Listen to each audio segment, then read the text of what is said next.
Guys, magluto ako ng kubeba. Ano to siya? Ito yung kubeba na to. Ito yung rice na malagkit. Ano mo siya? Binalot na yan sa dahon ng grapes. Ito yung mga ingredients. Onion, tomato. Ito yung fat ng meat. Tapos may pa siya, may lemon. Now, i-prepare ko na siya kasi tapos ko na hiwa, tapos ko na slice. I-prepare ko siya dito sa may lagayan. So, ganyan na siya guys. Na ko na siya, na-arrange ko na siya mga kalalabs.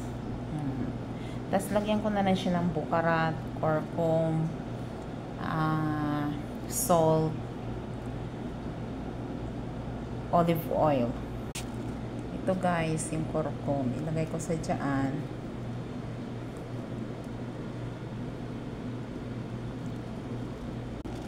Tapos ito na yung yung curcum. Ilagay ko na sa dyan.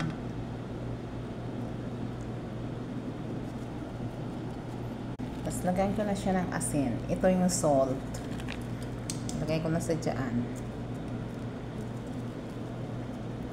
Ganyan na siya.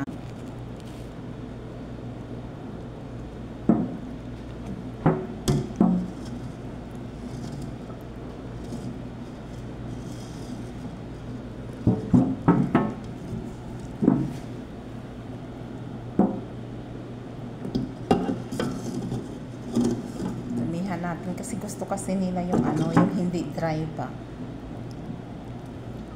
Ilagay na natin yung ito dito. Ayan siya.